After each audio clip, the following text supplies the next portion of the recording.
నమస్తే. తెలంగాణ రాష్ట్రంలో కాంగ్రెస్ ప్రభుత్వం ఏర్పడి 3 నెలలు అయితే 3 సంవత్సరాలు కంప్లీట్ చేసుకుంటుంది. అలాంటప్పుడు ప్రభుత్వం ఇస్తున్నటువంటి సంక్షేమ పథకాలు క్షేత్రస్థాయిలో అందుతున్నాయా? 6 గ్యారెంటీల మీద ప్రతిపక్షంలో ఉన్నటువంటి బీఆర్ఎస్ అయితే కామెంట్లు చేస్తుంది. ఈ అన్ని విషయాల మీద మాట్లాడడానికి మనతో పాటు ఇప్పుడు యంగ్ డైనమిక్ లీడర్ మనతో పాటు ఇప్పుడు అయితే అంబర్పేట్ శ్రీనివాస్ యాదవ్ గారు అయితే ఉన్నారు. అడిగి తెలుసుకునే ప్రయత్నం చేద్దాం. చెప్పండి అన్న, మరి బాగున్నారా? ఇక బాగుంటేనేగా, ఆరోగ్యంగా ఉంటేనేగా నువ్వు వీటికి వచ్చినావు. కాంగ్రెస్ పార్టీలో తిరిగి అంత వీకింది ఆరోగ్యం. కానీ ఇప్పుడు ఏదైతే ఇప్పుడు కాంగ్రెస్ ప్రభుత్వం ప్రకటించినటువంటి 6 గ్యారెంటీల విషయానికి వస్తే ప్రతిపక్షంలో ఉన్నటువంటి బీఆర్ఎస్ ప్రభుత్వం అనేక రకాల ఆరోపణలు చేస్తున్నాయి. మరి ఇవన్నిటి ఎట్లా చూస్తారు? మరి మా 6 గ్యారెంటీలు పక్కా మళ్ళా వినాయని మా వాళ్ళు చెప్తారు కదా. ఒక ఆయన 30,000 అంటుండు, ఒక ఆయన 70,000 అంటుండు, ఇంకో ఆయన 2 లక్షలు అంటుండు. ఇచ్చిరుగా, ఇంకేంది. ఇప్పుడు గత ప్రభుత్వంలో ఉన్న ప్రతిపక్ష నాయకులు బీఆర్ఎస్ వాళ్ళు ఇచ్చిన హామీలు దళితుడిని సీఎం చేసిరు కదా. వాళ్ళు దళితుడిని సీఎం చేసే మా దళిత బిడ్డ ఆర్ఎస్ ప్రవీణ్ కుమార్ సార్ని ఇలా తెలంగాణకు సీఎం కావాల్సిన ఆయన తీసుకుపోయి ఆ పార్టీలో గడ్లే కలిపే మా ఆర్ఎస్ ప్రవీణ్ కుమార్ సార్కు మరి మా కాంగ్రెస్ పార్టీలో దేశంలో దళిత బిడ్డకు మల్లికార్జున ఖర్గేకు జాతీయ అధ్యక్షుడు ఇచ్చినాం. మా ఆర్ఎస్ ప్రవీణ్ కుమార్ సార్కు రాష్ట్ర అధ్యక్షుడు ఇవ్వమని తెలంగాణకు. ఓకే, కవితక పార్టీ ఉంది. మా విశారదన్ అన్నకు స్టేట్ ప్రెసిడెంట్ ఇవ్వమని. ఓకే, ఇంకా ఉన్నారు మా ఆర్ కృష్ణ అన్నకు బీజేపీ స్టేట్ ప్రెసిడెంట్ ఇవ్వమని. ఆయనకు సపోర్ట్ చేస్తుండు కదా, రాజ్యసభ ఏదో అయినట్టుండు కదా. నేను ఏమంటున్నా అంటే పదవిల గురించి మనం మాట్లాడారు. ప్రజలకు అందాల్సిన సంక్షేమ పథకాల బ్రదర్ ఎవరు చేయరు. కాంగ్రెస్ చేసింది, ఇస్తుంది. తులం బంగారం ఇస్తుంది, లక్ష. అరే ఇంకా ఉన్నది కదా, 10 ఏళ్ళ నాడు అన్యాయం అయితే అడగలే. కానీ ఇలా కొత్తగా వచ్చి ఎప్పుడు ఇస్తావు బడ్జెట్ ఏడుంది, ఏడంగా ఇవ్వమంటావు. ఇప్పుడు 100 రూపాయలు ఉన్నాయి, 200 మంది 100 రూపాయలతో 200 మందికి ఏం కూడా పిపర్మెంట్లు కొనిస్తావా? ఏముంది, 6,000 కోట్ల అప్పు. హామీలు అప్పుడు చేస్తామంటున్నాం. హామీలు ఇచ్చిర్రు మీరు, మేము చేయడానికి రెడీగా ఉన్నాం. మళ్ళీ ప్రభుత్వంలో చేస్తాం 10 ఏళ్ళ పాలనలో. ఇప్పుడు ఏముందని మళ్ళీ ప్రభుత్వం భారీ మెజార్టీలో 110 సీట్లు వస్తాయి మాకు. 110 సీట్లల్లో వచ్చినాక అంత కలుపుకొని అప్పుడు కాంగ్రెస్ ప్రభుత్వం వస్తుంది. మా రాహుల్ గాంధీ గారు ప్రధాని అవుతారు. ప్రధాని కాగానే 100% చేస్తాం. ఏముంటుంది, చేసుడైతే పక్కా బెటర్. నేను మళ్ళీ చేస్తా, చేసుడైతే పక్కా. అయితే ఇప్పుడు కేంద్ర ప్రభుత్వం తీసుకొచ్చినటువంటి ఇప్పుడు సర్ ఏదైతే ఉందో, మరి ఈ సర్ ప్రక్రియ మీద మీ అభిప్రాయం ఏంటి? ఈ అభిప్రాయం వాళ్ళు తీసుకురాని ఏముంటాయి. ఇప్పుడు స్వచ్ఛ భారత్ అన్నాడు సారు. స్వచ్ఛ భారత్ అంటే మన అమ్మాయి బీజేపీ పార్టీ పుట్టి 40 ఏళ్ళ చిల్లరేమో అవుతుంది. అవునా? అంతకుముందు మన ఆకిలు మనం ఒప్పుకోలేదా? మన వ్యవసాయం మనం చేసుకుంటే ఎక్సర్సైజ్ కాలేదా? మన దంగలు మనం హైదరాబాద్లో చేసినాం కదా. ఏదో వాళ్ళు ఒక 2 ఇంటెలిజెన్స్ పుట్టిస్తుంటారు. ఇప్పుడు తెలంగాణ బండి సంజయ్ ఇష్యూ ఓనీకి పవన్ కళ్యాణ్ తీసుకొచ్చి పెట్టారు. Okay, Mangli issue ఓనీకి Bandi Sanjay issue వచ్చింది. ఇవన్నీ కామన్ పొలిటికల్ స్ట్రాటజికల్గా ఉన్నది మాట్లాడుకుందాం మనం. ఇప్పుడు ఈ సర్ ప్రక్రియ వలన అయితే కాంగ్రెస్ పార్టీ ఓటర్లు అయితే ఒక దాదాపు 6 కోట్ల పైచీలకు ఓటర్లు అయితే పోతున్నటువంటి ఆరోపణలు వస్తున్నాయి. మరి ఇది నిజమేనా? తెలంగాణలో ఉన్నదే 4-5 కోట్లు అంటే నువ్వు 6 కోట్లు దేశవ్యాప్తంగా ఏడికి పోతారంట. తొలగించే అవకాశాలు ఉన్నాయని చెప్పేసి మమ్మల్తో బీజేపీ వాళ్ళ చేతిలో చట్టం ఉంది, వాళ్ళ చేతిలో పెన్ను ఉంది, వాళ్ళ చేతిలో పేపర్ ఉంది, వాళ్ళ చేతిలో ఎంప్లాయీస్ ఉన్నారు. కాబట్టి తొలగించే రైట్ ఉంటుంది, తొలగిస్తుండొచ్చు. ఆల్రెడీ ఈవీఎంలతో గెలిచొస్తున్న బీజేపీ కదా, ఓట్లతో గెలిచొస్తున్నాయి బీజేపీ కాదు కదా. నేనేమంటున్నా, ఆవును కోసే ఆవజీవా అని పెట్టురి. ఓకే, ఇయలొలిపోతుంది బీజేపీ వాళ్ళకు. అంటే నెమలిని జిన్కన్ ముట్టుకుంటే యావజీవ పడుతుంది. అట్లనే ఈ ఆవును కూడా ముట్టుకుంటే యావజీవాన్ని పెట్టురి. ఎవడన్నా ముట్టుకుంటాడా? ఇక ఉట్టి గీడంగా తిరుగుతుంటే కూడా ఇంత మేత పెట్టిపోతారు ఇక అందరూ. అది ఎందుకు చేస్తలేరు? రాజ్యసభలు ఫుల్ ఉన్నాయి, లోక్సభలు ఫుల్ ఉన్నాయి. మరి పెట్టనీకి బాధ ఏంది మా బీజేపీ నరేంద్ర మోడీ సార్కైనా అమిత్ షా సార్కైనా? నేనేమంటున్నా అంటే ఆవులతోని రాజకీయాలు, గుళ్ళతోని రాజకీయాలు బంద్ చేసి స్వచ్ఛందంగా ఓటు అడుగురి. మీ బీజేపీలో మైనస్లు జరగలేదా? కర్ణాటక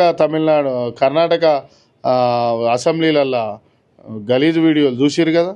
యూట్యూబ్ కూడా ఉన్నది కదా. ఇప్పుడు ఎవ్వరు సుతపూస కాదు, బీజేపీ, కాంగ్రెస్, బీఆర్ఎస్ పెట్టుకుందాం. ఇప్పుడు వీళ్ళందరూ ఏదో ముచ్చట్లు చెప్పొస్తారు.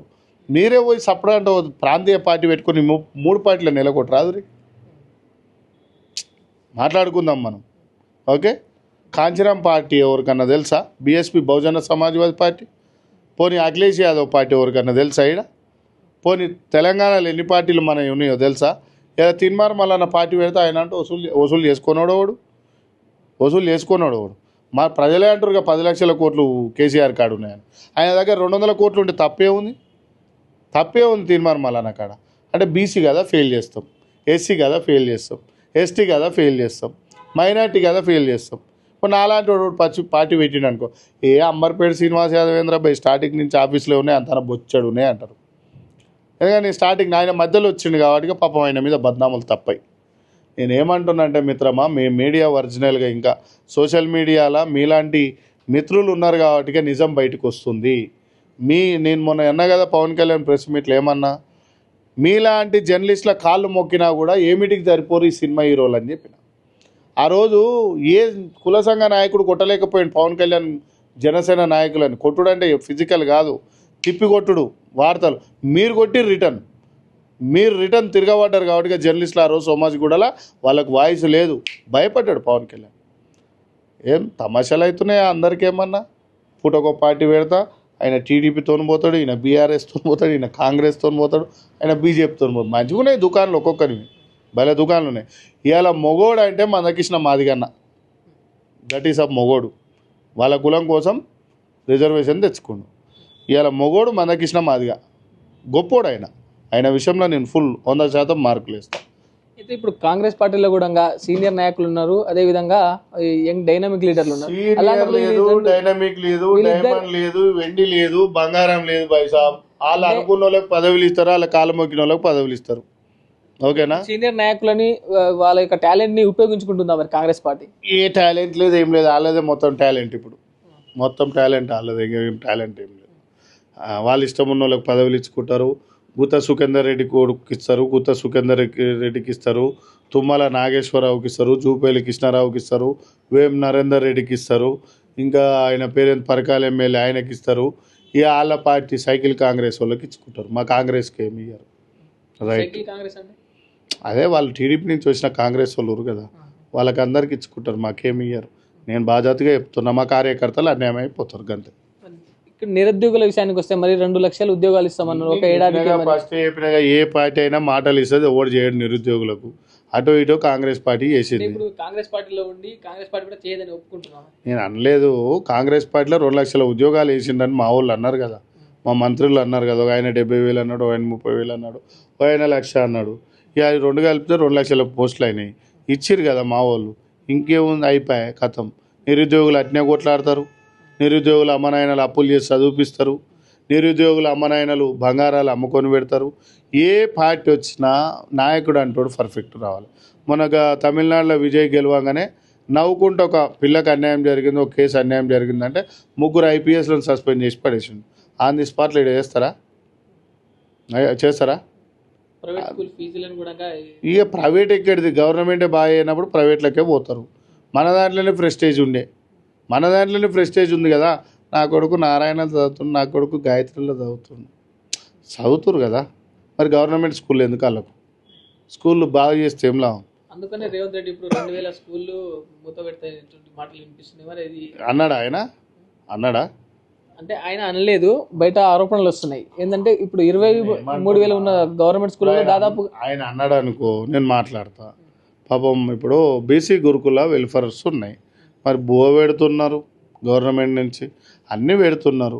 స్కూల్ మూత పెడుతున్నారు అంటే పోరలు రారి, ఫస్ట్ స్టాఫ్ వస్తుంది, స్కూళ్ళు నడుస్తాయి. మన పిల్లలకే చదివిపించే దమ్ము లేకపోయాలా. ఏమనంటే గవర్నమెంటా, యూనివర్సిటీ వదిలే గవర్నమెంట్, అబ్బా సూపర్, మా కొడుకు సీటుకు వచ్చిండు, ఇటు వదిన గవర్నమెంటా, ఇట్లా నిరసంగా ఉన్నారు. ఓకేనా? గవర్నమెంట్ మీద స్కూళ్ళు ఇంటర్ వరకు ఏమో మీకు నచ్చదు, యూనివర్సిటీ అంగనే నచ్చుతుంది. అంటే మీ దగ్గరనే తప్పు పెట్టుకొని వాళ్ళని అంటే ఏంలా. మరి ఇప్పుడు ఏదైతే మనకి దొడ్డి కొమ్మరి ఆ భవనం కూడా మనకి కోకాపేటలో చూసినాం, ఏదైతే 7 కోట్లు పెట్టి నిర్మించిన భవనాన్ని మరి నారాయణ కాలేజీకి లీజు ఇచ్చేసిన ఆరోపణలు వచ్చినాయి. మరి దొడ్డి కొమరయ్య, యాదవ్ సంఘం భవాను, మా సాగ లైలమ్మ భవాను, మన కొమరం భీం భవాను, పెళ్లి లలితక్క భవాను, మారోజు వీరన్న భవాను, గండి ఐలయ్య గౌడు భవాను, అందశ్రీ భవాను, గద్దరన్న భవాను, ఎర్ర సత్యం భవాను, మళ్ళీ నేషనల్ అంబేద్కర్ సార్ భవన్, పూలే భవన్లు అన్నీ వరుస పెట్టి కట్టిస్తాం. ఓకేనా? ఇంకో 15 ఏళ్ళ తర్వాత కట్టిస్తాం. 15 ఏళ్ళ వరకు మీరే అధికారం ఉండాలిగా. మా 64 వరకు ఉంటాం మేమే, బరాబర్ ఉంటాం. 30 అంటే ప్రజలకు సేవ చేసినప్పుడు. ఇప్పుడు మమతా బెనర్జీ 20-30 ఏళ్ళు ఉంది, కేరళలో 30 ఏళ్ళు, కరుణానిధి గెలిచినప్పుడు 30-40 ఏళ్ళు ఉన్నారు. బరాబర్ ఉంటాం, మేము కూడా ఉంటాం. ఎందుకు ఉండొద్దు? ఏం తక్కువ చేసినాం? తెలంగాణ ఇచ్చినాం. ఆజో చాయ్దో. ఓకే, తెలంగాణ ఇచ్చినాం కదా. అంతకంటే నీ ఇల్లు ఇచ్చినాక నేను ఎన్ని తిట్టినా నువ్వు పడతావు కదా. ఎంత సేవ చేసినా ఇల్లు ఇప్పించినాం కదా మీకు. తల్లి లాంటి ఇల్లు ఇచ్చినాం, అమ్మ లాంటి ఇల్లు ఇచ్చినాం, తెలంగాణ ఇచ్చినాం. బీజేపీ వాళ్ళు ఎందుకు ఇయ్యలే? వాజ్పేయి ప్రభుత్వం ఉన్నప్పుడు 2004 వరకు చంద్రబాబు నాయుడు ఎందుకో కొట్లాడలే? పవన్ కళ్యాణ్ ఆ రోజు బట్టలు నింపుకొని తిరగలే? అంటే బాధ అనిపించేది ఏంటంటే ఏం లేదు. ఓకేనా? 100% బరాబర్ చేస్తాం. 64 వరకు మేమే ఉంటాం. మా రేవంత్ అన్న ముసలోడైనా అలా మనమన్ని కూడా సీఎం చేస్తాం. ఇలానే బరాబర్.